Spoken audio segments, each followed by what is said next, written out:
Do you like wrestling? Do you ever watch wrestling? No. Nope. And The Rock said, whoa, whoa, whoa, whoa, whoa, whoa. Bigger.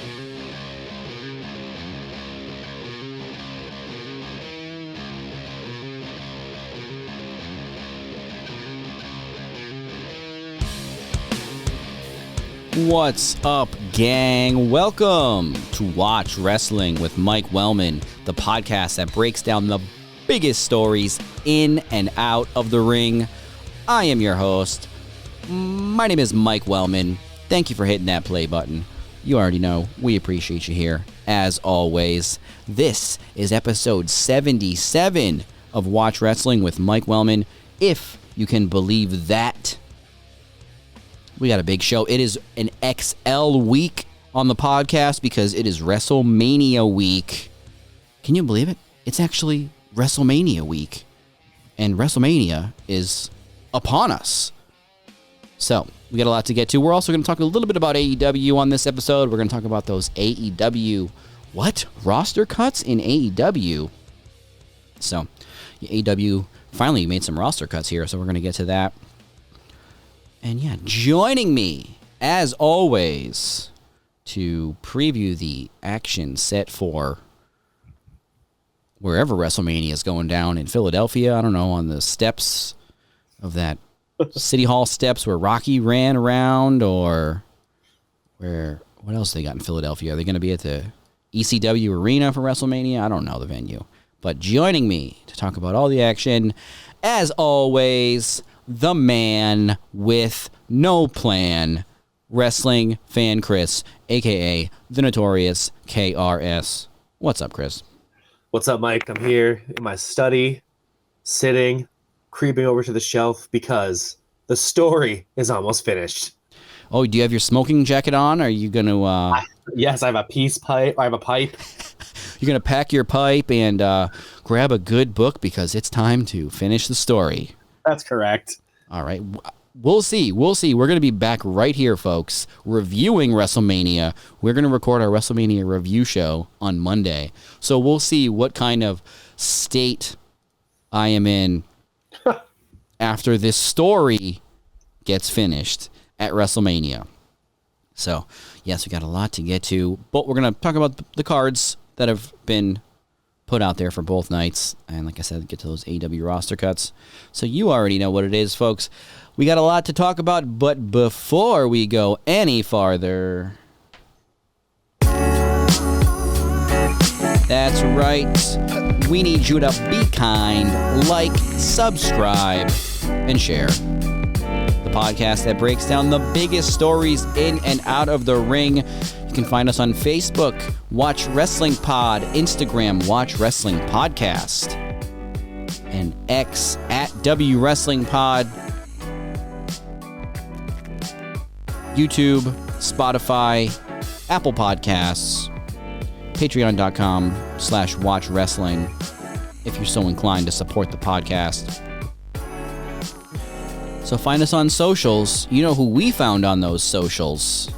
If you go to our Instagram page and check out the reels, you already know you're going to see my boy Cruel.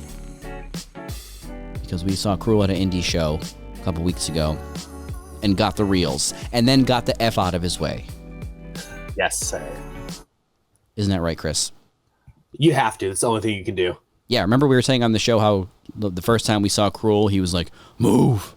And I only moved a little bit. But yes. The other last weekend, he said, move. And I clearly in the video just booked it, completely ran.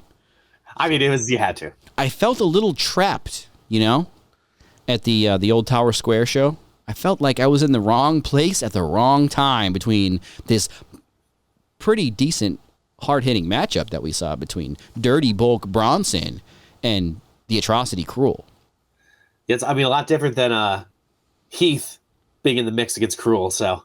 Yeah, I was impressed by the, like I said, the hard-hitting nature from formerly Bear Bronson, now Dirty Bulk Bronson. Yeah. And they're going to rematch, and we're going to be there for that one, too. Hell yeah. Never wanted to see a rematch so much in my life, folks, as much as Dirty Bulk Bronson versus the Atrocity Cruel. It's right up there with Rock Cena 2, if you ask me. Once in a lifetime. No, it was a lot of fun for sure. Hard hitting. Cruel is a presence, as we say all the time on this show. Yeah. And he really is. And I mean, like, even in a place like you said, it's at Tower Square, right? So it's like a mall setting. It's a big open area, but even then, his presence is just upon you and you have to move. Even though you literally have a ton of like space everywhere to get out of the way. It's just like, this dude's here. I'm scared. Yeah. It's like in a mall. So it's just like Dawn of the Dead. It's just like a monster running around a mall. Yeah. Oh. Yeah. That was a fun show, though. We saw the Shook Brood as well. Gangrel coming out with Bryce Donovan and Bobby Orlando, who were doing their best impressions of late 90s Edge and Christian. Pretty good impressions, too. I give him credit. Bryce Donovan, he's standing there next to Gangrel behind him, and he's got like the duster jacket on that like Edge would wear, and he's got the sunglasses, and he's just smiling ear to ear, and he wouldn't stop smiling. And I'm thinking to myself, man, is Bryce Donovan just so happy right now to be cosplaying as Edge standing next to Gangrel? And then I kind of realized, like, no, Edge would do that too back in the day. You would just be grinning, right? Yes. Yeah, and then it's pretty good. Then obviously we saw Bryce invoke the vampire nature and bite his opponents. Hey, do what you gotta do. Yeah, so that was a fun show. And like I said, we are going to be watching that rematch up close and personal with Bronson and Cruel in Enfield, Connecticut. Back to the Pierogi Dome. What a time. Not as big of a pop for Enfield, Connecticut on the show as the White Eagle got on Dynamite this week. Right? Yeah, no, I don't think so. Willow Nightingale's talking about her time in Worcester, down across town at the White Eagle. Woo! White Eagle, over huge on Dynamite. There's a lot of good stuff happening in that place. We've been there a couple times. Pretty great both times. Yeah, so anyways, we got a lot to get to on this episode, but before we get to the WrestleMania 40 card, let's talk about these AEW roster cuts. So, interestingly aligned with the CM Punk MMA Hour interview were some AEW roster cuts. Really the first roster cuts from AEW since their inception. They've let contracts expire in the past. They've not renewed people's contracts. People like Stu Grayson, whose contract just ended and then wasn't renewed, but then he was brought back. Yep. But now, yeah, AEW has actually released some talent, and we're going to go over those names. So, I believe this came from Fightful, Sean Ross Sapp. Sean Ross Sapp, Fightful, reporting that. So this is who AEW released. Stu Grayson, Dasha Currett, Anthony Henry, Gravity, Jose the Assistant, Slim J, Parker Boudreaux, George Joel, and the boys, a.k.a. the Tate Twins. So I just want to go through a few thoughts about these names first. Dasha, huge mistake. Anthony Henry, he's already back. Yeah. Gravity, well, this pops a bubble in my conspiracy theory that Gravity and Bendito are the same person. So man. Best wrestler on this list that was released, Anthony Henry, he's already back, right? Yeah. Oh, yeah. Essentially, Tony Khan has said that after Anthony Henry is done being injured, he's going to be back in AEW, which I think, to me, that was the first name that stuck out. Like, why would you release Anthony Henry? He's the best guy on this list for sure. Definitely. Second most talented, maybe the most talented person is Dasha. I just don't know why they released Dasha, to me. That's a talented person. Maybe the second best wrestler on this list that they released, Slim J. Okay. Dark horse pick. He said it himself. His gimmick was trash that he had in AEW, right? Yeah. But Slim J is honest to God, great worker. And the gimmick was trash. The whole Trustbusters gimmick, really, to be honest. Parker Boudreaux, the next Brock Lesnar, the next big thing. No longer with AEW. Man. It was funny because you were just asking a few weeks ago, I remember. I think we were going to that show at the mall. You're like, is Parker Boudreaux still with AEW? Yeah, he is, right? And then you kind of put the kibosh on that. I blame you. Yeah, I don't think so. I would never put that out in the universe. I want the next Brock Lesnar, the next big thing, Parker Boudreaux. Well, we'll see what he does next. Yeah. I don't think he'll be going back to NXT, though. I doubt it, yeah. It is so crazy that Parker Boudreaux was already in WWE and AEW now. And he's gone from both. Yeah, that's nuts. Like, neither one of these places could find anything to do with this dude. Maybe he's just not a good worker. Well, I think that's apparent, but, you know. Yes. That hasn't stopped people before. Right. Yeah, exactly. right. Nonetheless. Yeah. Yeah, so AEW, this is really the first time, like we've said, that they've released people. And, you know, if you're going to release, like, this is people, I mean, these people were not really used a lot, right? Like, Stu Grayson, I haven't seen him on Dynamite, right? Like, I know he's been on ROH a few times. Like, they had him, Stu Grayson, going against the Dark Order in, like, ROH matches. The Boys, Giorgio, a lot of people, you know, I don't think I knew he was All Elite. But so it's like at a minimum, it's like maybe guys, people you're not using, people you maybe haven't been clicking with their current gimmick or character. But I feel, to be honest, I feel like this list could be longer. And I don't want anybody to lose their job or be fired. But like if you made me pick, let's see, 2, 4, 6, 8. If you made me pick 9 people in AEW, I mean, maybe these would be the first people I pick. Maybe not. Yeah, I mean, I know. It's not, I don't think it's a strange list, but it is kind of small. I was expecting it to be like way more people. I'm glad it's not, but it is a small kind of like awkward list to me. Because like you said, Dasha's very talented and she's gone. And even like the Boys, I think they added so much to Dalton Castle's gimmick though. So it's weird to have them go too. Yeah. And I wouldn't cut Dalton Castle. I mean, he's great. Absolutely not. Yeah. But yeah, what's he going to do now, though, without the Boys? I know, it's such an important part. And they can't I hope they don't just replace these Boys. They're not interchangeable. No, that'd be horrible. And they have, but I just mean, don't cut people just to replace them. We don't need the fake Razor and Diesel here. Yeah, we've been through that before, okay? You know? Don't get Glenn Jacobs in here to be one of the Boys. Absolutely not. The last thing you want to do. Yeah, the last thing we need is Dalton Castle coming out with Isaac Yankum behind him.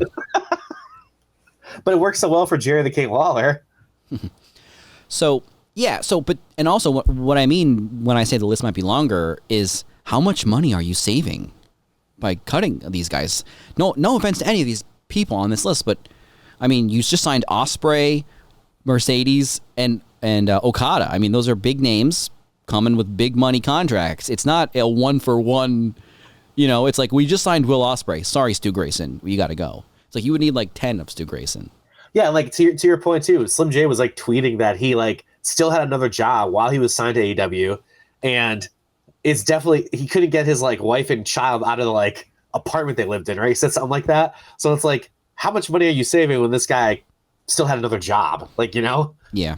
So I don't exactly, and maybe they were just, I don't know. I can only speculate on why they cut this specific group of people, because it's not like anybody had any type of heat here that we know about. It's not like, oh, well, somebody's on their 5th drug suspension or something, you know, and they got to go. But yeah, that's where we're at. And like I said, I don't want anybody to lose their job. Hopefully these guys will all get booked, you know, get signed somewhere. Jose the Assistant, another puzzling one. A lot of people didn't really get him. I think that they thought he was just an annoying, like almost like a valet or manager, not knowing him, but nonetheless, here we are. So we'll see if AEW cuts any more talent, or if talent cuts become a thing in AEW. Obviously, we hope not, but you can't just only sign people and not get rid of anybody, unfortunately. You know. Yes. And they have lots and lots and lots of people signed. So yeah. For sure. That's the other reason why I said this list maybe could have been longer, is because there are a lot of people that are really, they just can't effectively use all of them. And even people that they would use in these sort of backup roles or whatever, then you obviously can't shine a light on their character enough for them to, you know, stick out. Yep. Then you cut them and you say that they didn't get their gimmick over. I know. Jeez. What a time. Not AEW. I'm just saying in general. Yeah. But yeah, so just want to talk about that. Then we obviously had this CM Punk MMA Hour interview that we don't want to spend too much time on because it's WrestleMania week, and the last thing we want to do is rehash the Hangman Page workers' rights promo or a fight that CM Punk did or did not have that was or was not a big deal, or 5 or 6 of those, you know. Yeah. So we all watched it. I'm more like Eddie Kingston. He said what he said. Phil's Phil. It's WrestleMania week. A lot of people are out there busting their ass. You know, We're going to talk about them. Well said. So, yeah, let's talk about WrestleMania, shall we? So, this WrestleMania build, to me, has been one of the greats. Like, there's a few WrestleManias, a few big main events matches where we kind of remember that build-up in the months and the weeks beforehand, right? And then there's ones that we just kind of forget that ever even happened. But this one, I feel like the step-by-step, the blow-by-blow, like I could give you the bullet points of this Cody and The Rock story right now without any notes, just because, like I said, it's been that memorable all along. But what do you think so far, Chris, about here we are on the verge of WrestleMania 40. New company, biggest WrestleMania. I mean, it might be the biggest WrestleMania of all time. I'm not saying it's going to be the best, but it could be. It's shaping up to be one of the big ones. Oh, I mean, I agree. The build is awesome. It's going to be like one of those things in years where we look back and go, like, who knows? Maybe The Rock's going to stick around. But it'll at least be the time where, like, remember when The Rock came back and he was so good? And it's actually so good. I've actually been telling people who I know used to watch wrestling with me, or even just know Dwayne Johnson as an actor. I'm like, you need to. The Rock is back. The Rock is back. You should check it out. I'm telling everyone. And that hasn't happened in years. I haven't told anyone about anything in years. I haven't been like excited since like Heel season 1 to tell people about wrestling, you know? And it's been great. Proselytizing pro wrestling is cool. That's right. Once again, it's like, yeah, I can't think of the last time I told somebody, no, you need to watch this. Like when CM Punk came back on that episode of Rampage years ago, I told people, I was like, guys, I need to watch wrestling. Like, yeah, in like 5 minutes. Like it was like, I need to use your bathroom. Yeah, you have to go do exactly. Like, I need to watch this. I'm sorry that I'm going to put it on, but I am. And it's not for everyone, but I'm going to watch it. So it's important enough for me to watch, but I just mean I wouldn't then say, and you got to see this. Like if you're not into it, you're not into it, right? Obviously wrestling is great and we love it, and we understand that most of the people who don't like it just don't necessarily understand it. Yeah. Like the way we do. But yeah, no, this time around, I feel, and you know what it is? The thing that is making people that I noticed more interested is The Rock being involved. Because The Rock does a lot of stuff. He's a very visible, he's one of the most famous celebrities in the world. So if you see him on Jimmy Fallon, it's not like, oh my God, The Rock's on Jimmy Fallon. But when you see him on Raw and SmackDown all the time, eventually you're like, what's he going to do? He's going to do a rock concert? Like what? What is he doing? Is this live? Is he really doing this? Is this not from 15 years ago? It's like, no, this is what he's doing tonight. You know? The guy that you thought might someday be the president of the United States, this is what he's doing tonight. And I mean, this is like tangential to wrestling, but somehow The Rock has, at least maybe it's just because I'm going from the wrestling like perspective of it, but like somehow The Rock is being like the most dastardly dirty heel like in the wrestling world. But like somehow I think he's still like, oh, that's good old Dwayne The Rock Johnson. He's going to do family movies. He's still Maui. We can't wait for him to be in Moana 2. It's going to be awesome. But then it's The Rock still doing rock concerts and beating people bloody. Yes. How is he doing it? He's doing both. It's amazing. Yeah, he is. So this is like what I said a few weeks ago on the show when I said all the stuff that the mainstream, the world knows about The Rock and all the talents he has, he's better at this, you know? Like, go ahead, you make Disney movies and go be the highest paid actor in Hollywood. He's still better at this. You know what I mean? Yes. So it just goes to show you that, yeah, he can go be Maui, or he can do all these movies where he's like chasing around giant gorillas or jumping off of skyscrapers and helicopters and stuff. But it's like, yeah, but the thing he understands the best is the carny world of pro wrestling. you know? Yeah, and it's like that's and then I'm going like, you have to watch it. And then I'm like telling people, check it out. Please watch this, man. It's been so great, and realistically, the thing hasn't happened yet. Like, WrestleMania hasn't happened yet. I know. We're getting 2 matches, really, 2 main events here. The Rock's going to be in one of them, but he's going to be involved in one. He's going to just not be there for night 2? Possibly, but I mean, it's so the big thing hasn't even happened yet, and it kind of feels like it already has. But yeah, the build to this thing, they're just operating on a new level with stuff to the point where you take The Rock out, yeah, you're going to lose some of the mainstream attention, some of the spotlight, but this is still a great show filled with great, like, stories, you know? Like, you've got Chad Gable here being a douchebag coach to Sami Zayn in vignettes. Good point. Yep. Yep. And it's like, I actually care about this 6-pack tag team ladder match, you know? Yes. That's like, I'm glad that's happening because I like a match like that on WrestleMania. And it seems like all these like tag teams are actually, I'm excited to watch them, you know? It's like, there's not like that 1 or 2 people in the match where it's like, oh, great, they're in the match. This is actually people I want to see. Right. And I really want to see LA Knight get that W over AJ Styles. Oh, I hope so. Yeah. But I just mean all of the matches, and especially like it's what's new in the WWE world of storytelling here is making multiple storylines intersect. It's everybody's always on their own island, right? Of I'm mad at you and only you. And we don't know anybody else. We don't talk to anybody else. It's just me versus you for 1 month or for 3 months. And then that's it. And then I go get mad at that other guy and I bother him for a couple months. But now we've got CM Punk and Drew McIntyre and Seth Rollins all arguing with each other and, you know, firing shots back and forth. We've got Seth Rollins and Cody Rhodes taking on The Rock and Roman Reigns. And you've got Jey Uso and Jimmy Uso. They're kind of in the mix, and they're going to be facing each other. And it's like all of these things and all of these stories just add to each other. The fact that they're all kind of involved in the background of kind of the main story. So to me, as much time and effort as this main story is taking, I still am interested. This isn't a 1-match show or a 2-match show. I'm still interested in maybe not Awesome Truth as a team. Yes, when I said that, I was like, except for The Miz, I knew you were going to say that. But for me, it's fine. You know?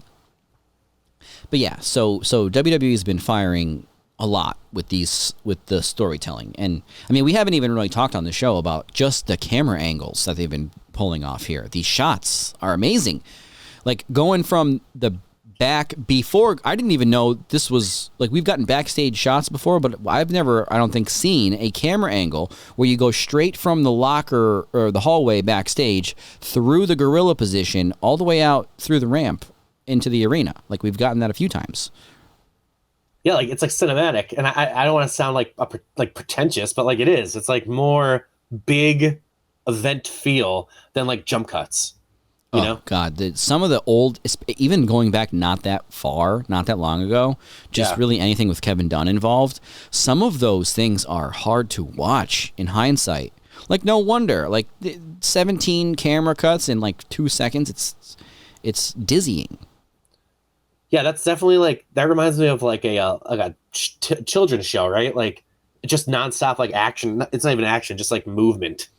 Yeah. And now it's just like we're watching a thing now for serious business. Yeah, and they are being a little bit experimental with the on the floor camera angles and the camera shots that go all the way around the ring and stuff. But just not doing those jump cuts has made the show so much better. Absolutely. It flows better too. So we'll see what they got in store for WrestleMania. I can't imagine that they would not pull out all the stops that they can. I know, but I mean, I want to see there better be a pixelated Viper somewhere when Randy Orton comes out. That's all I'm saying. Yeah, maybe there will be maybe Seth Rollins can take a sword and put it in the or did he pull the sword out? Or didn't he he held the flaming sword and he lit the flame. That's what he did, right? When he like put the flame down, and then the flame went down the ramp. Yes. Ugh. I'm sure there'll be some of that though. The King Slayer. Ugh. He slayed the king. And now the king has a pacemaker. Seth Rollins, it's his fault. It's all his fault. Yeah, so I think WrestleMania is going to be a large event both nights. I think there's going to be a lot of stuff that we haven't seen before as far as just little, like I said, even little camera tricks.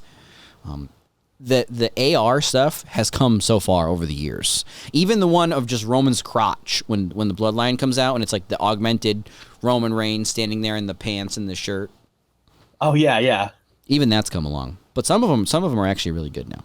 It doesn't just look like a weird screensaver, a 3D screensaver. Oh, that's very good. Yes, that's exactly what they looked like. Yeah, they're coming along. So, I mean, it's like you got to start somewhere, though. So if you want that technology to work, it's got to be clunky before it can be super smooth, I guess. So. But yeah, so before WrestleMania, we have the Hall of Fame. Oh, yes. So they've really downplayed these Hall of Fame induction ceremonies. I mean, we complained when Hillbilly Jim would go on and on for days, but I miss that now. I don't like this 5 minutes and you're done BS. Like, this is these people's career, you know? I know. I don't exactly. Like, I wouldn't have got that Bobby Heenan hilarious acceptance speech if they had like a 5-minute limit. Yeah, and I wouldn't have gotten Hillbilly Jim reading me 4 Game of Thrones novels. Well, hey. No. Take the good with the bad. Yeah, so we're not going to get, obviously, these long speeches. But yeah, that's how we found out, like, half of the stories that we know, right? Was through these guys telling their Hall of Fame, and telling a story in their Hall of Fame speech. Yeah. But we are going to get the show after SmackDown. I think that's probably part of the problem is that it's just happening after SmackDown. You know? That's true. That's a good point. Yeah, that was a nice little set they had before with when the WrestleMania went to 2 nights, because they still had SmackDown on Fridays, but the 2-night WrestleMania really threw a wrench in the Hall of Fame. Yeah, because it used to be the night before WrestleMania. Yeah, it was perfect. It made perfect sense. Then the wrestlers would be all up till 5 a.m. listening to Hillbilly Jim, and then they'd be too tired for their WrestleMania match. No. The good old days. Yeah. Yeah, they used to have the cool sets, like, you know, when Stone Cold got inducted and Ric Flair, they had like those, they would have like a whole separate venue for the Hall of Fame. And now it's just kind of like, okay, SmackDown's over, we're going to do the Hall of Fame. But yeah, exactly. I know. I love the old venue, the separate venue, or at least the setup where it kind of looks like a stage show, like the Academy Awards. Yeah, and there's like the red carpet and everything, and people would be standing there with their awkward spouse or significant other that works for another company. Yes. Or something. There was always that. Somebody's always doing that. I love it. But this class is interesting. So, new regime, new company, new ownership at WWE. They could do whatever they want here with this Hall of Fame. I mean, they could go back, you know, Gotch, Hackenschmidt, something. Yes. Right? Put that Next match. year. Yeah, are they going to start putting in matches? Because now they're owned by the same company as UFC. And the UFC, one thing I do appreciate is that they have like a fight wing where they have these like specific fights, like the greatest fights of all time are in the Hall of Fame. Well, some of them are still, you know, need to go in. But in wrestling, it's like, can you imagine if they started having matches go? Like Savage Steamboat is in the Hall of Fame or something like that. That'd be cool. That's actually a great idea. You need to get that pen out and send that to the office, okay? No, I think they're probably already going to do that because it's just so money already. It's a great idea. I'd love to see that, yeah. Because then all you have to, you could still just pick your favorites, right, for the company. Like, it could be, okay, Savage Steamboat, Hogan Andre, like, yeah, okay, Hogan this, Hogan that, right? Yeah. Like, anybody cares about any Hogan match, right? But I know. But they could do that, is what I'm saying. And so they could also go just, you know, deep into the roster of the past. It doesn't, you know, they could get whoever they want, right? Vince is gone. Shouldn't even say his name, but they could get whoever they want, and they kind of are in a way. So we're just gonna go through who's going in the Hall of Fame, who's gonna be standing in the Hall of Fame. As in the celebrity wing, we're gonna add Muhammad Ali. Okay, Great. that's cool. Yep. Better than Drew Carey. Much better. I don't know if this is like a tag team wing, but we're getting a tag team. We're getting Wyndham and Rotunda, the U.S. Express in the Hall of Fame. I know. Hey, I mean, they're worthy for sure. I've always been a Rotunda supporter for the Hall of Fame, so at least he's getting in somehow. Thunderbolt Patterson making his way to the Hall of Fame. You know, this is Probably what I mean should. about guys, you know, like territory people. You know, No, that's a good one. Yeah. we've got my personal favorite choice, a first ballot Hall of Famer. What took so long to get Bull Nakano in the WWE Hall of Fame? Yes, it's ridiculous. And I then- was shocked when she got named. I'm like, she's not there yet. Yeah, Bull Nakano, so worthy of the Hall of Fame. The Rock's grandmother, Leah Maivia, going in the Hall of Fame. Is she going in the promoter wing? We're getting two territory promoter. I mean, you wouldn't really call ECW a territory. We're getting Leah Maivia and Paul Heyman. But yeah, Leah Maivia Pretty going in nice. the Hall of Fame. Yeah. Definitely ran that territory. At the very least, this class is fun because you get The Rock and Roman Reigns to be there inducting. The Rock is inducting his grandmother, and Roman Reigns is inducting Paul Heyman. So at least they get to be there. I'm sure they won't be in full gimmick, but it'll be awesome. A little more action. Yeah, see, so like there you go. The Rock, are they going to give him only 5 minutes to talk about the Polynesian territory? Come on. No, The Rock's the boss. Come on. I know, right? It's like, who's going to give him 5 minutes? He's the one giving out the minutes. Yeah, he's fine. The Rock is your boss. Don't ever forget it. And of course, the headliner of the class of 2024, the legend, Paul Heyman. It makes sense. Philadelphia, what a good time to put him in. Yeah. And like you said, Roman Reigns is going to be inducting Paul Heyman. I'm surprised it's not CM Punk, to be honest. But Roman Reigns obviously has had his time. I mean, Paul Heyman, how long has he been with Roman? Has he been with him this whole time? Since Yes. he came back? I believe so. Yeah, I remember. Yeah, I remember that time. He came back. He was in the backstage area, and then it panned to Paul Heyman. Yeah. And that was it. That's crazy. That was like 4 years ago. And Paul Heyman has been with Roman Reigns this entire time. Crazy. Man. Yeah. Managed the likes of Brock Lesnar, CM Punk, Kurt Angle, Rob Van Dam, if you can remember, the Bloodline, Roman Reigns. A lot of Paul Heyman guys out there. Curtis Absolutely. Axel, That's right. Cesaro, I think. Yep. Once being a Paul Heyman guy became a coined phrase by Philip Seymour Punk, then there was a lot more Paul Heyman guys. But yeah, no. I mean, Paul Heyman has reinvented himself so many times that he's just completely undeniable, right? Going from even just picking a starting point with the Dangerous Alliance, Paulie Dangerously. Then he's like the sweaty headset mullet dude in ECW that we all thought was so damn cool. I know. It's like, yeah, look at this dude in his trench coat. Yeah. Just saying swearing and talking about WWF and WCW. Oh, Right up until he became the commentator of Monday Night Raw. that's right. Then, obviously, we have Paul Heyman, his entire career in WWE, his several careers in Yeah. WWE. I still remember that WWF or E.com promo when he got fired, but he was still managing the big show, so he cut this fiery online only promo, and that was the last thing he did in 05 or something. Yep. I remember that too. And then now he's back again.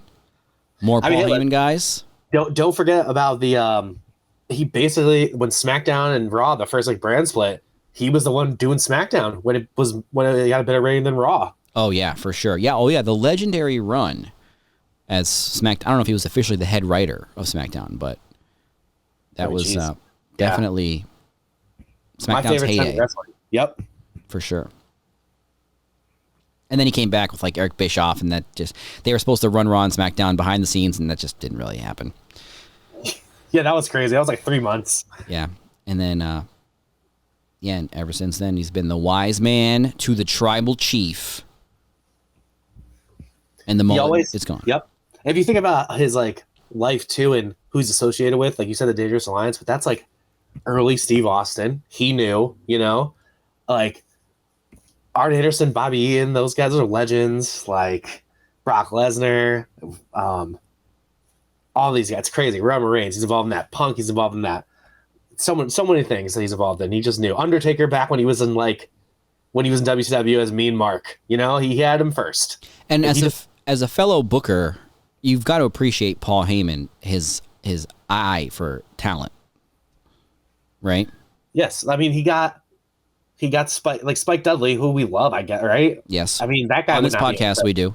He basically got him over. He knew what to do to get the people in the right positions, and I appreciate that in the guy, especially a booker, especially a wrestling mind. Put him in the positions where they can prosper, and he did that with almost everyone. That's like all the ECW roster that you just described, basically.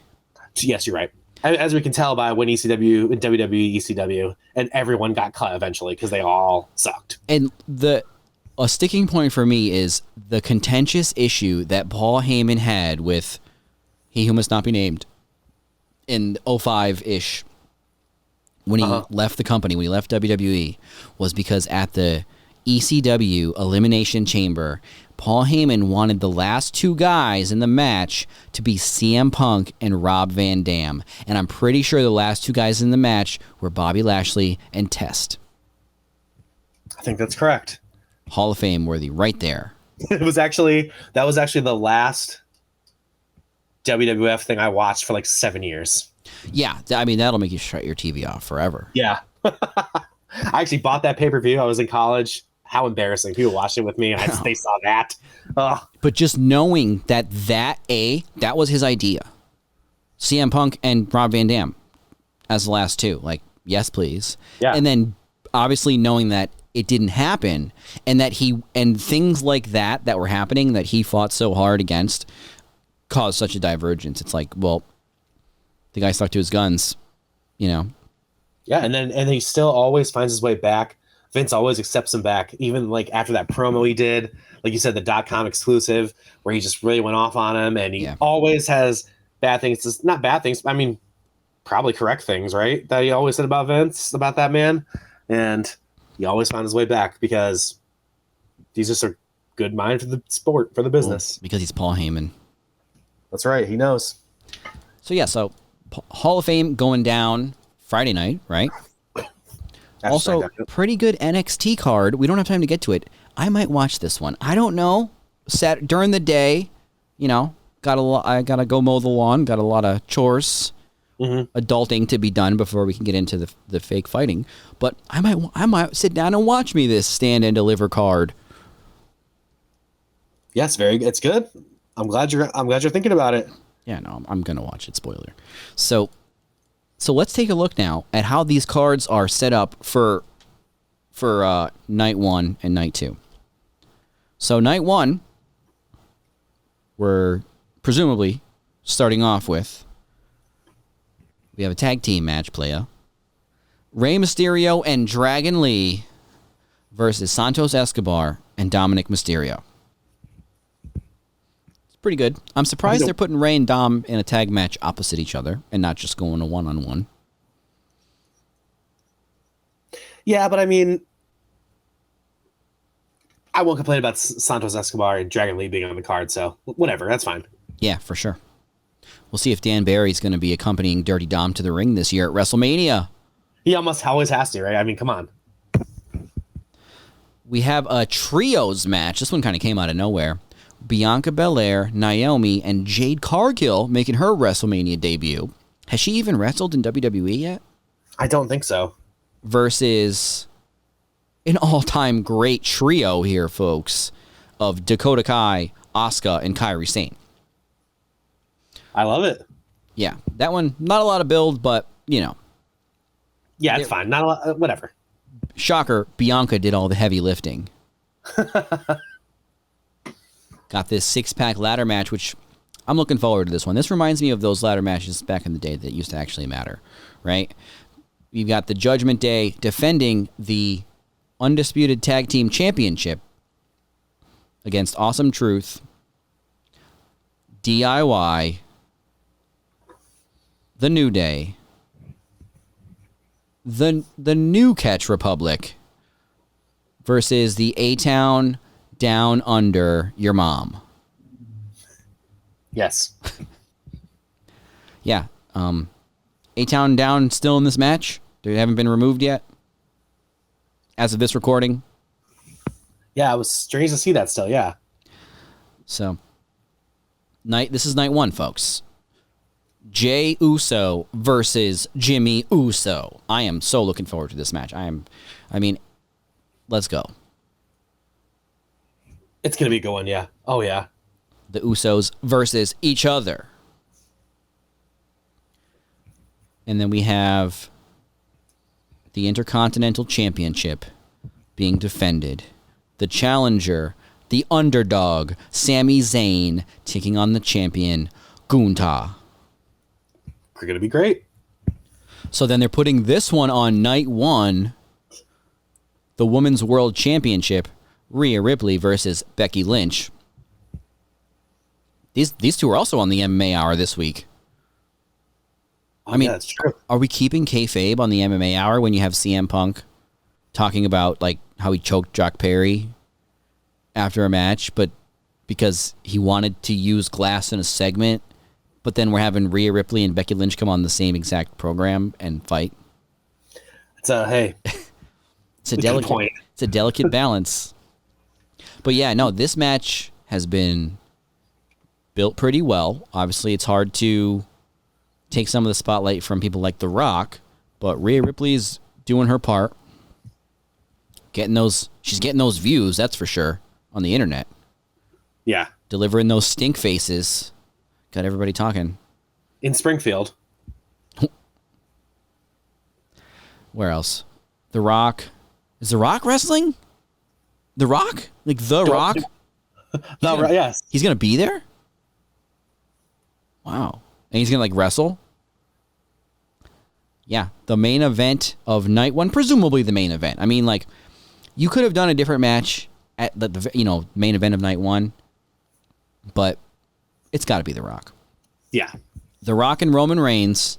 So this entrance is going to be like 47 minutes. This is going to be Iron Man entrance. Oh my, yeah. For just these two. It's like you thought that the Iron Man match, their entrance is going to be the best Iron Man match in WrestleMania history. Taking on Cody Rhodes and Seth Rollins. Everyone in this match except The Rock also has to wrestle the next night in big matches. It's pretty wild, yeah. Yeah, so the build to this match, you know what I did the other day, Kris, for my wife, Mrs. Wellman? We were giving the child a bath, and I said something about how it was going to be my way or the highway, and I just started going, it's my way or the highway. And then it's like, nobody acknowledges these random song lyrics that I get into, but then we're still giving the child a bath, and it gets quiet, and I said, just one more fight. And I know what's in your head right now. The Rock and Stone Cold Steve Austin. WrestleMania 17. My way. Absolutely. Check. Yeah, so then, of course, we're giving the child a bath. And I played the WrestleMania 17 video on my phone for Mrs. Wellman. And I was like, yeah, this is incredible. And then I realized on the phone, it doesn't have the same effect. So I was like, wait, we'll watch it later on the TV. And we did. On the big TV. Yep. Mm-hmm. Just, man, Rock and Austin, they were just on a different level. Like the build, because what you get when you get those highlight videos is you get like months and months of story and action and fighting and all of these segments just compacted into a few minutes, right? So it's just The Rock and Austin just blow for blow to the music, like in so many different times these guys fought and facing off, and The Rock's giving Austin a stunner and all this craziness. And there's been a few, builds to WrestleMania matches that are all-time greats, right? That is one, obviously. Rock and Austin, WrestleMania 17. Daniel Bryan, WrestleMania 30, another one, right? Oh, yeah. But Oh, the build to this has been a show in and of itself, with The Rock coming back, and the story, which is essentially revolved around The Rock and Cody Rhodes so far. yes, which I hope leads to The Rock sticking around a little more, and then because the build's been so good that I want The Rock versus Cody and The Rock versus Roman, which is something you suggested weeks ago, but I need both of those to happen, and that's how good The Rock has been, and that's how good the build has been. And you can't say anything more than that. Isn't that wrestling? Building to the next show to get me to pay. And then never giving any type of satisfactory conclusion. That is the grift of pro wrestling. Hell yeah. Come back next week, next month, to the next town. Ugh. No. But, so the build has been great. The story, so this has also been its own story. Like, Cody's going to finish the story. Like, this story to me started. This whole thing got kicked up to a new level, right? That SmackDown, and I don't even have to say any more. SmackDown, when The Rock came back and he hugged Cody, right? Oh, yeah. That to me is this starting point, right? Because Cody wins the Royal Rumble second year in a row. That's a big deal. He's going to main event WrestleMania second year in a row. But to me, like I said, this story has been since the return of The Rock. So The Rock came back at day one, January 1st, and he came out as a surprise on Raw. He asked the crowd if he should go sit at a booth or at a bar or at the head of the table. And, Correct. He's not sitting at the head of the table yet. Well, he's sitting, I don't know if he's I don't know what seat he's occupying at the board of directors, but since that promo, he's joined the WWE board of directors. And so Cody comes out on that episode of SmackDown and he tells Roman that he's going to take the championship from Roman and he's going to take everything from Roman, just not at WrestleMania. And then he says that he was all of the people that he took counsel with. One person Roman knows very well. And then out comes The Rock. We got the retcon. This is like the movie X3. The whole story's been retconned. Yeah, right. So we get the hug. Cody's sad. He's dejected. The Rock says something, which The Rock told us. He said, let's do it for the American dream, and let's do it for the Soul Man. And then Cody, like I said, dejected, exits the ring, walks down the ramp. And then we got a pretty decent face-off between The Rock and Roman Reigns. The holy shit moment. The tribal chief versus the great one. The Rock and Roman facing off. And that was about all we got between The Rock and Roman.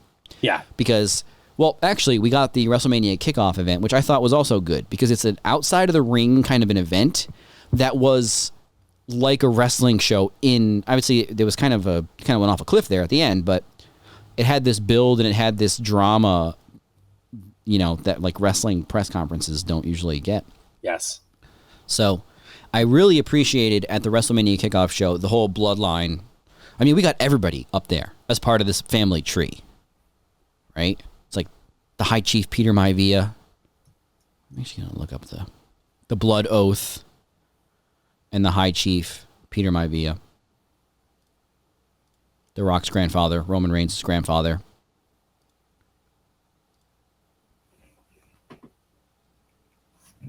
And all of the lineage down the line. You've got Nia Jax. She's on the family tree. Mm-hmm. You've got Roman Reigns. Roman's brother, the late Rosie. Tonga Kid, Umaga, the late Umaga, Rikishi, The Rock, the High Chief Siuli, for those that know. The Rock's wife, or wait, is it The Rock's wife? No, The Rock's ex-wife, Danny Garcia. Mm-hmm. Jimmy Superfly Snuka is on here. Man. The Rock's daughter, Ava.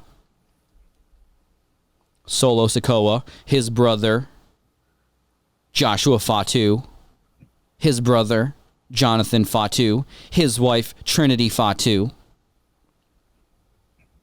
their cousin, Jacob Fatu. This is just what I can see in this screen grab. So there's a lot of people in the bloodline, basically, is the moral of the story. And The Rock showed us this. Showed us that the match with Roman Reigns is all about the blood oath and the bloodline. And he says, wrestling has one royal family. And this is when Cody decided that was bullshit.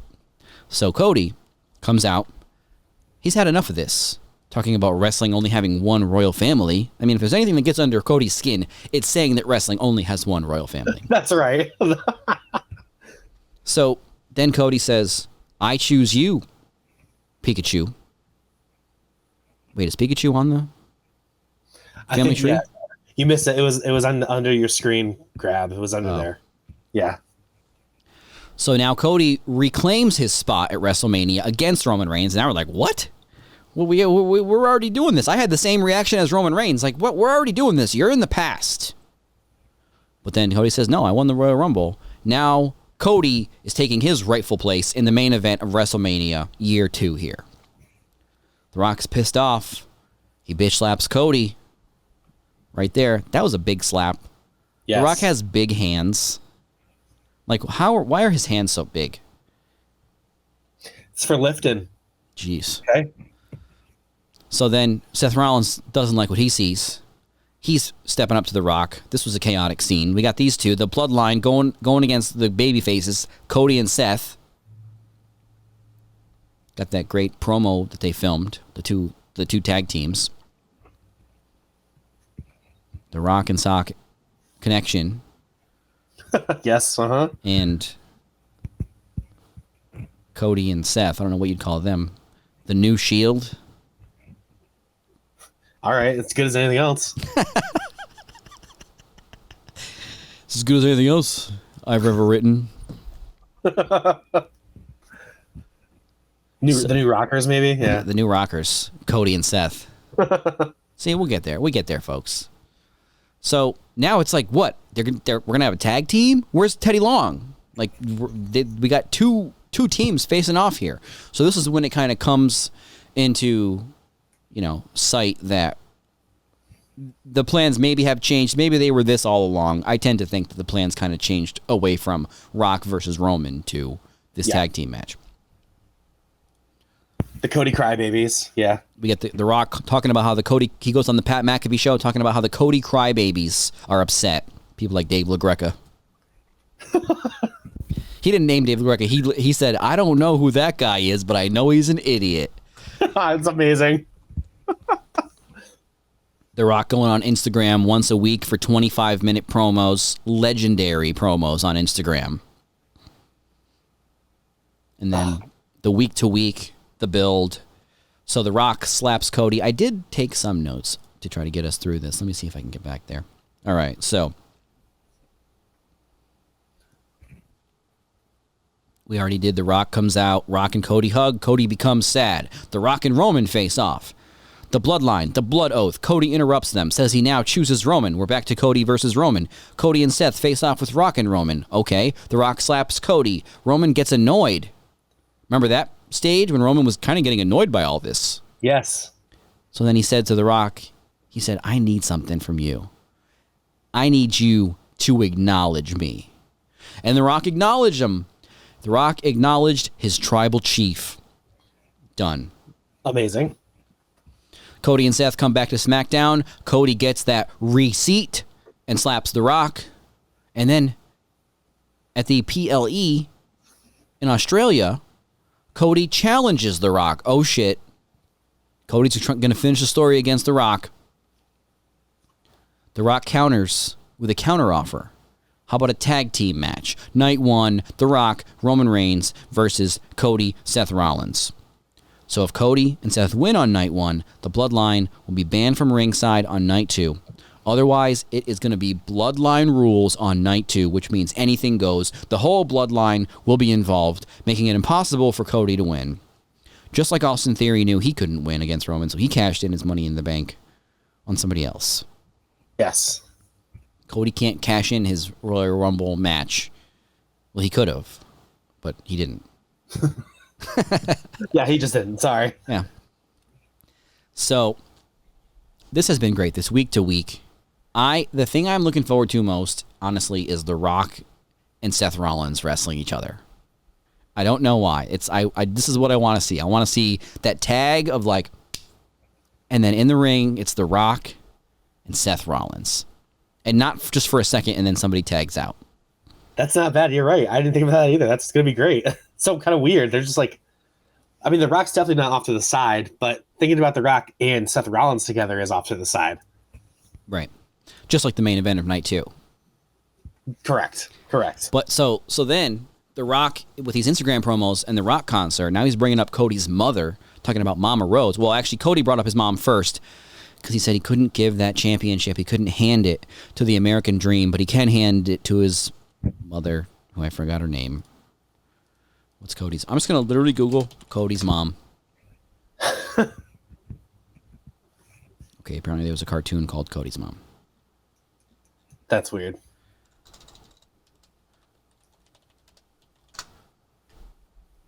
Yeah. Michelle Rubio. That's who Cody said he can give the championship to after he wins it. So then The Rock says the only belt that Cody's mom's going to get is his bloody weight belt with her son's blood all over it. So now we're getting the family involved, not just the bloodline, the Rhodes line. So we're going to have the bloodline in attendance, The Rock. I think the Wild Samoans will be there, like they were WrestleMania 31. It's going to be huge, so maybe. Then we're going to have Cody's family in attendance. I mean, Brandy Rhodes, she's been tweeting out some stuff, too. She's not happy with this bloodline, the way they've been brutalizing her husband week after week. So I wouldn't either. You know? So it's going to be a family affair, folks. Both nights. But yeah, this tag team match, the thing I think that makes it so interesting and proof that it's been built up so well is I have no idea what is going to happen in this tag team match. Yes. No idea. Is The Rock going to take a curb stomp? Is The Rock going to take a crossroads? You know? What I don't know what they're going to do, where they're going to go, who's going to come out, who's going to be involved, what's going to be the ending. I laid down my prediction weeks ago when I said Roman Reigns is taking the pinfall loss in this match. I've since changed my mind, but I'll stick to my guns just to do it. But to me, it does make more sense for The Rock and Roman to win now on night 1. But I'm going to stick to my guns there and say I think Roman's taking the pinfall loss. Man, who knows though? Because I hear what you're saying now too. I do think it makes sense for The Rock and Roman to win, and I think Cody should take the pinfall loss. It's all stacked against him. The deck. Right. He lost on night 1, and then he can finally do it. But what is Cody overcoming the hurdle as the underdog? Right. Like Daniel Bryan, he had to beat Triple H in the opening match to make it to the main event. So he beats Triple H, but then Triple H beats him up and injures him, softens him up more for the main event, right? Yes. So what's the Cody equivalent? Is it beating the bloodline on night 1? Or are we still stacking the deck against Cody? Now you got to go into night 2 and everything is against you. You know what I mean? Does he thread the needle on night 1? Or does it look like he's farther from finishing the story on night 1? Great point. Exactly. And that's why it's great. Idea. It's great. Yep. They've set this thing up very well to have the same guys in both nights and have it be interesting on both nights. So let's get to the card for night 2, and then we'll go through. I'll give you guys my predictions, and Wrestling Fan Kris can give his predictions, even though I already wrote it. So it's already going to happen. Yeah, you got to. So night 2, we're getting Bobby Lashley and the Street Profits versus The Final Testament, which, if you didn't know, is Karrion Kross, Akam, and Razor, the authors of Pain. We're also getting that LA Knight versus AJ Styles match. For some reason, these guys don't like each other. That's right. Triple threat match for the United States Championship. Logan Paul versus Randy Orton versus Kevin Owens. This one has had a pretty decent build. Enough to make me want to see Logan Paul get RKO'd repeatedly. Correct. And then whatever else Kevin Owens decides to do to him.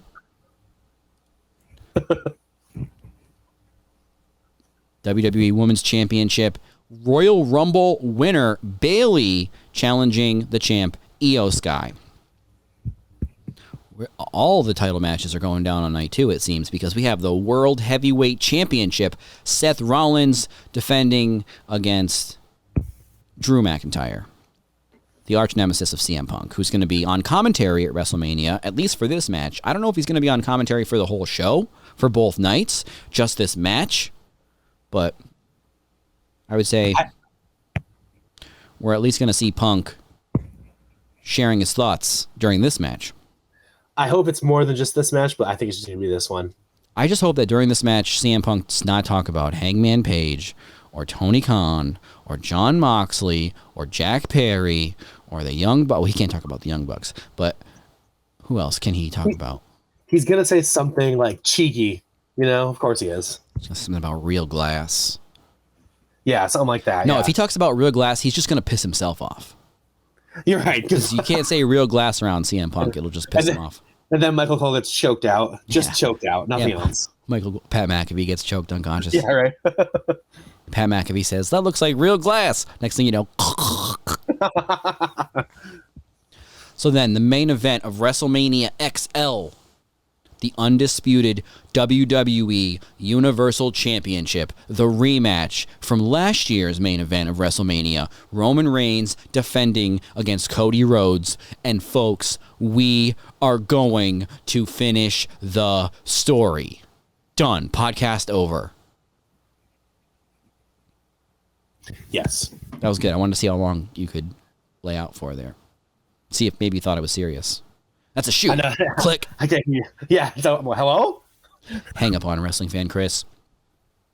It's like, done. Podcast over. It's like, you only predicted one match. But yeah. So that's WrestleMania. Looking forward to it.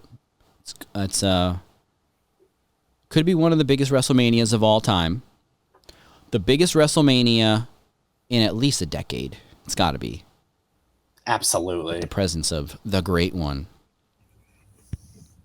So let's go through some predictions. Let's start with night 1 here. Rey Mysterio and Dragon Lee versus Santos Escobar and Dominic Mysterio. You already know my prediction. Rey Mysterio pins Dominic Mysterio. Forever and always. And the feel-good moment that we all need, Rey pins Dom.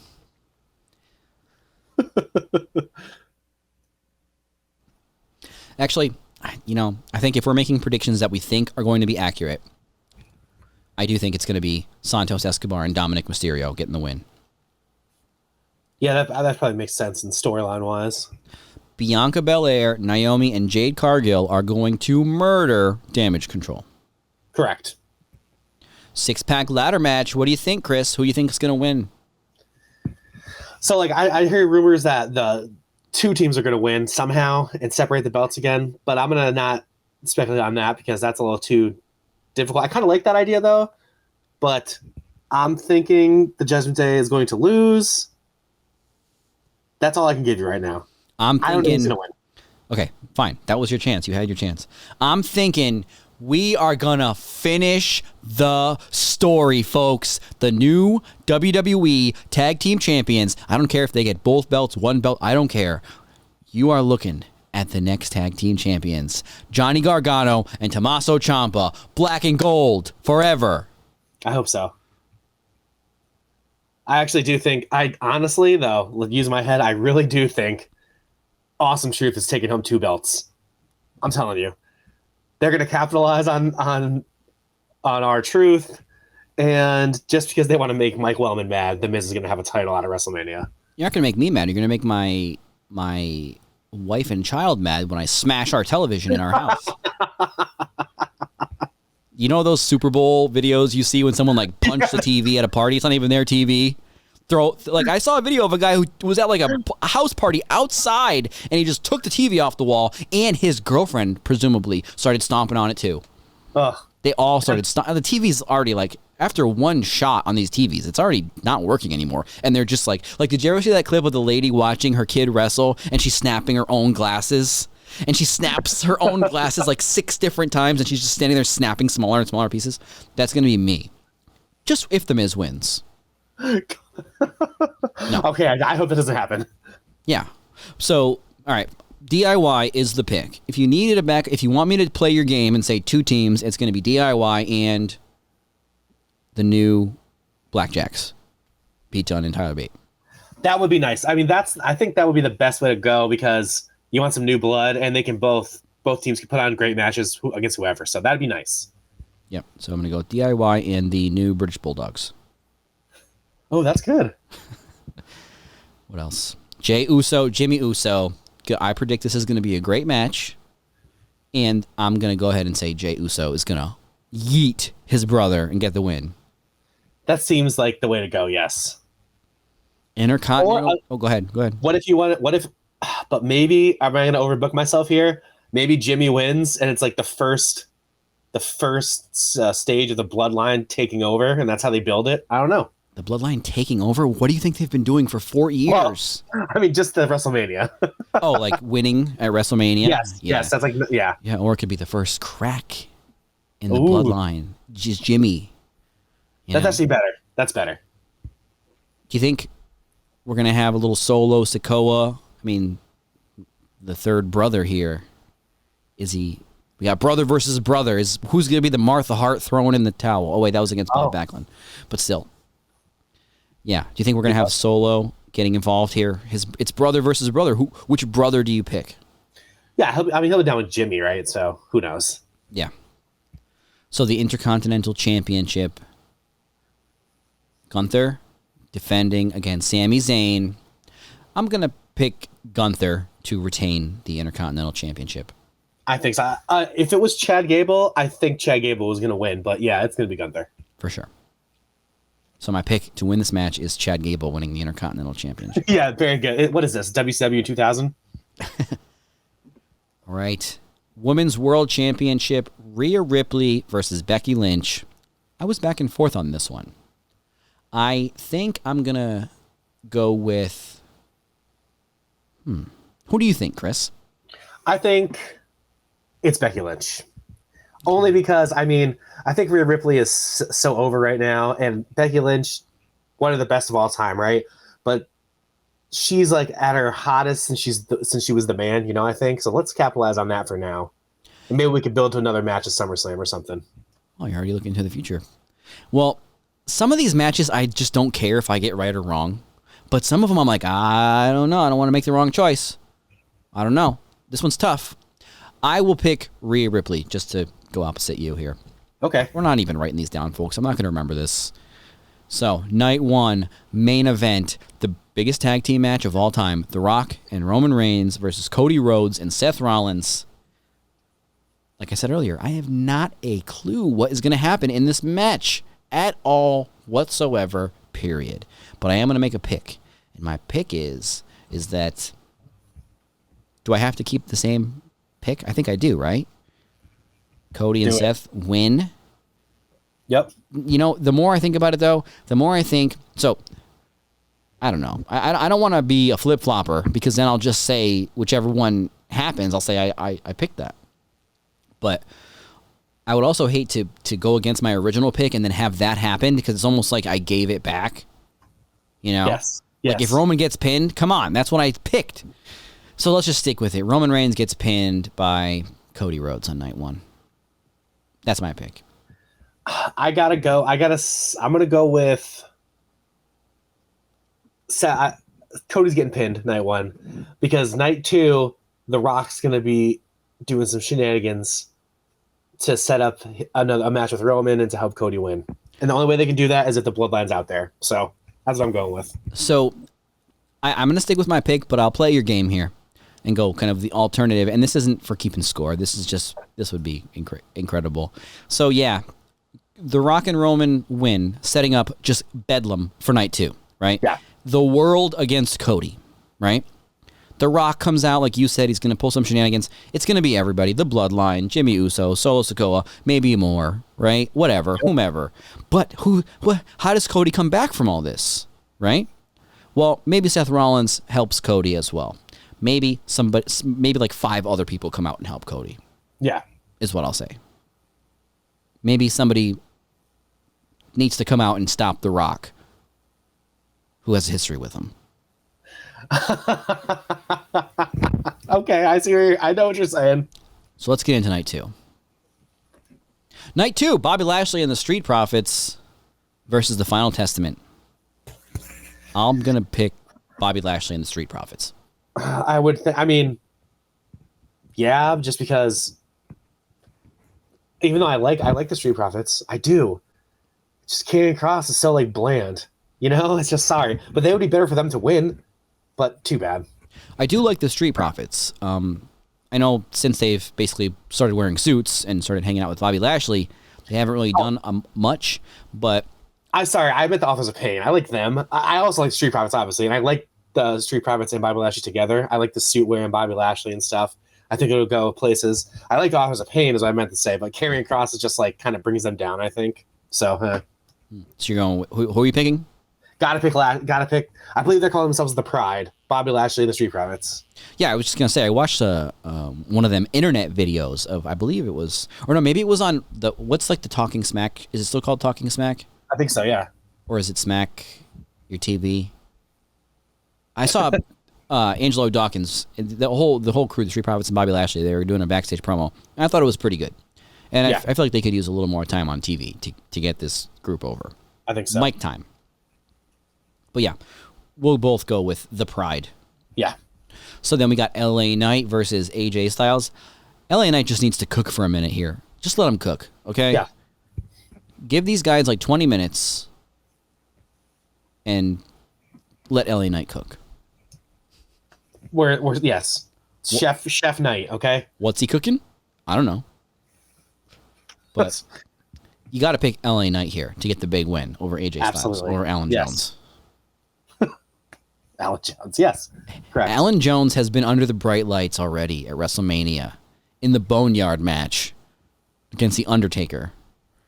Yeah, he's the legend already. Yeah. Give the kid a rub, AJ. Alan. So I'm going to go ahead and pick LA Knight to wear the shoes of a champion at WrestleMania. Hell yeah. So then we have this triple threat match for the United States Championship. Logan Paul, Randy Orton, Kevin Owens. I'm going to pick Randy Orton here to win the United States Championship. So my heart says I want Kevin Owens to win. My other heart says Randy Orton, but my head says we're getting Logan Paul trolled and he's going to win. I don't see how Logan Paul wins this match. I just don't see it. I hope I'm wrong. Maybe he trips on the Prime logo in the ring or something. Well, he's the perfect foil to embarrass, right? He's the obnoxious. He's so obnoxious that his logo is going to be on the ring, for God's sakes. Yeah. So let's just beat the shit out of him and move on. Like, just RKO. I just hope that whoever wins, whether it's Orton or Owens, please, one of them, that they have like a long run, like a Gunther type run with the U.S. title, so it means more. Women's Championship, Iyo Sky versus Bayley. Hashtag new champ. Bayley walking out of WrestleMania as the WWE Women's Champion. Mark it down. Correct. And sleeper for, not even sleeper, we all know it's going to be a pretty damn good match too. For sure. Yeah, if we had to pick match of the night, we didn't do that. Let's see. Night 1. Let's go back to night 1 for a sec. Match of the night on night 1. You almost got to pick the main event tag team match, but I will go ahead and pick my pick for match of the night is going to be Sami Zayn versus Gunther. And that was where I was leaning towards, but I'm going to say Rhea Ripley and Becky Lynch. It's a good pick. And then we'll get to night 2. So then Seth Rollins defending the World Heavyweight Championship against Drew McIntyre. I think Drew's going to finish the story here. I think so too. Yeah. Drew McIntyre will be your world champion this time Monday.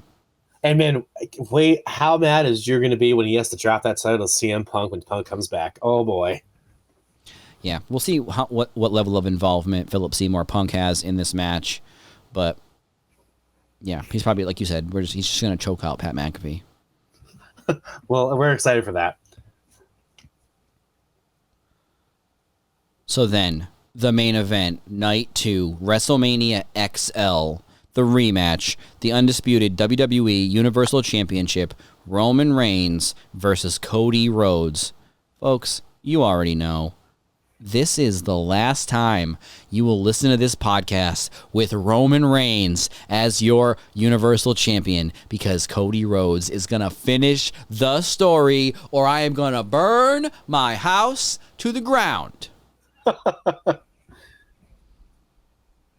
Yeah.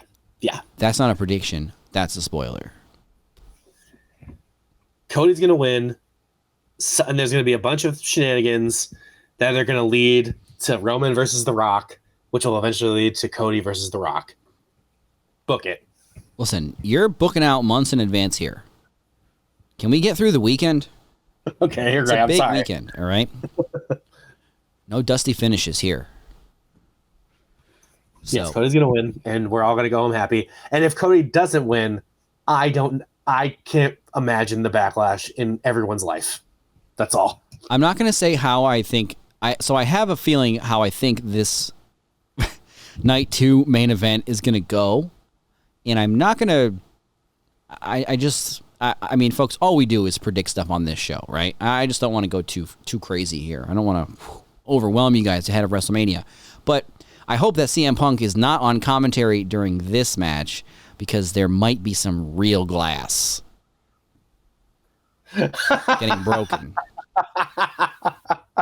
I'm loving what you're doing right now, okay? Cry me a river. It's real glass.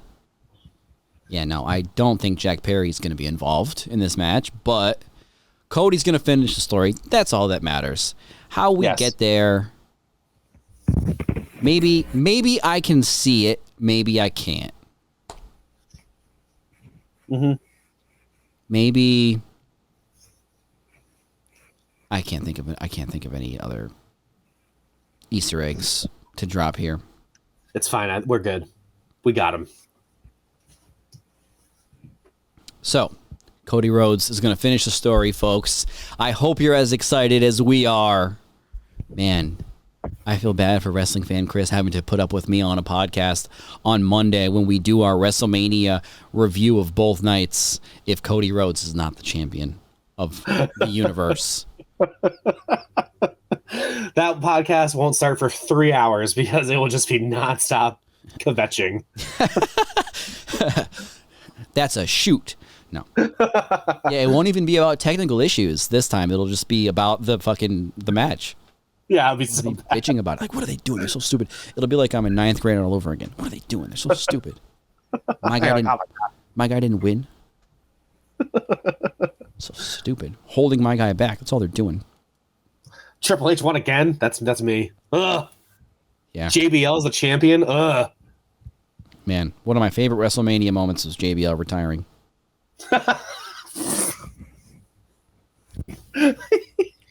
And him sticking to it makes it an all-timer. That's true. That is true. Give him credit for that. I'm glad JBL finished the story. Forever. It'll be a sad time after this Mania, though, because all the stories will be finished. We'll never say that again. Well, so regardless of what happens here, we're getting probably a great tag match on night 1, hopefully a great main event on night 2. But we know for sure that Dwayne, the board member, is going to go on to be the Smashing Machine, Mark Kerr, in the, I believe it's A24 who's making that movie. I could be wrong. But The Rock's going to go film this movie, The Smashing Machine, which sounds like a really great premise for a movie, Mark Kerr. And then, but that will line him up. He said it this week. He said he's still on the board of directors, so he'll be back, right? Whether it's SummerSlam, post-SummerSlam, Survivor Series, The Rock will be back. And if we were just going to predict like the next phase for The Rock, it's got to be against Cody, right? It's got to be The Rock versus Cody. Because, yes, Rock versus Roman is still great. But I feel like that one's evergreen. You can do that whenever. It's true. But now we have this new thing that we didn't know we could get before, which is The Rock versus Cody. And like I said on the podcast last week, these guys have the lineage here. The Rock and Cody, with being The Rock a third-generation wrestler, Cody a second-generation wrestler, Cody a third-generation plumber. They have this history of the territories of old school wrestling, right? And this wrestling has more than one royal family. Like, we need to know which family. Like, did you think when Cody was recording that, or when that was coming out when he was on the indies, wrestling has more than one royal family? Did you think he was talking about the Anoa'i family? No. Me neither. I don't even think Cody did. No, Cody didn't even know. Wrestling has more than one royal family. And that is why we need to see Cody versus The Rock. So that's what I think is next for The Rock. I don't think they're going to go right into The Rock versus Roman. I think if I was lining things up, Rock versus Roman next year. Next time. Sounds great. I think that's good, yeah. Whatever gets The Rock on my TV more, I'm fine with. Yeah, not sick of him yet, I'll say. Of all the old-timers to come back and occupy so much of the show, I don't think there's ever been a time where we were so happy with the product, right? Never, yeah. Whether it was Triple H, Batista, any of these guys, these old-timers, even The Undertaker coming back, it's like The Rock is like on fire. It's even better than when The Rock came back to build to his John Cena match. Oh, yeah, like this is so much better. This is way better than that. I mean, it's because he was in that category at that point. An old guy, an old-timer coming back, right? So it's like, the whole thing about you're going to Hollywood, you're a part-timer, I'm here every week, the whole thing. And now it's like the opposite. He's now the guy who, it's like we just want to watch The Rock every week. Yes. Like it's 1999 again. Oh, smacking our TVs. Yep. So we will be back, folks, like I said, to review WrestleMania XL next week on the podcast. Hopefully I still have a house. So that about does it for this episode of Watch Wrestling with Mike Wellman. Thank you for sticking with us. Thank you for checking out the podcast. Thank you for sticking with us to the end. You already know what it is. You already know Cody's going to finish the story. You already know what's going to happen in that main event. And, yeah. What does this button do? He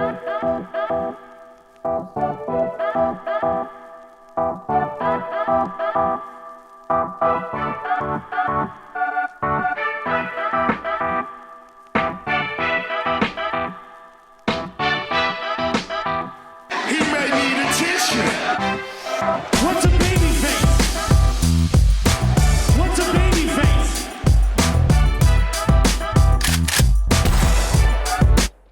You underestimate my power. There is no honor among thieves in the first place. Watch Wrestling with Mike Wellman. There is no honor among thieves in the first place. Won't open. Won't open. Not this one. Not this one. None of them open.